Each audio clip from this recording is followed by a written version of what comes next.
Yo Matchmaker PH, sa bakbakan nga po ni Canelo Alvarez versus Edgar Berlanga, ang legend at ang tagahangang bata, ay dito nga po napahiya nga ang pag-aangas nito sa Mexican legend Saul Canelo Alvarez. Dito nga po ay masasabi natin mga ka-matchmaker na hindi umubra ang laki at lakas ng binatang si Berlanga.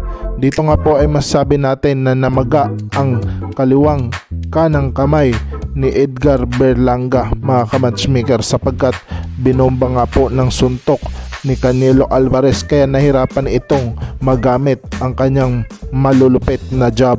Dito nga po ay bumagsak nga po itong si Berlanga mga ka-matchmaker nung matamaan ng left hook shot, malapak man na galawan ni Canelo Alvarez. At dito nga po ay napatawan na lang itong si Berlanga na hindi makapaniwala sa nangyaring mabilis na left hook. Dito nga po ay masabi natin na grabe talaga ang respeto nila sa isa't isa, sapagkat dito nga po ay nag-angas pa rin itong si Berlanga pagkatapos ng kanyang round.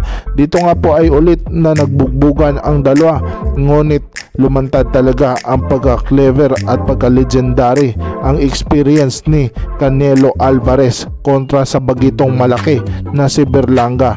Dito nga po ay hindi masyado makaporma itong si Berlanga, sapagkat natakot na nga po ito at ang kanyang kaliwang braso ay magang-magana rin, kaya hirap na itong bumitaw ng suntok.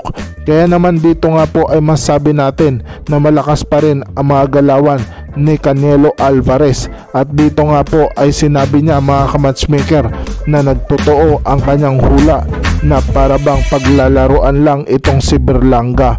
Ngunit bilib pa rin tayo dito sa bagito, sapagkat umabot pa rin ito sa 12 rounds. Kahit nga po ay nabugbog nga po ito at nagkaroon ng knockdown, ay hindi pa rin ito sumuko. Pinatunayan na Puerto Rican ay isang fighter. Dito nga po ay masasabi natin mga ka-matchmaker na kulang pa talagang experience ni Edgar Berlanga para talunin ang Mexican fighter na si Saul Canelo Alvarez. Dito nga po ay nagkaroon ng respeto itong si Berlanga at sinabi niya na idol pala talaga niya itong simulat bata pa itong si Canelo Alvarez. Dito nga po ay humanga po ito sa kanyang laban na umabot siya ng 12 rounds.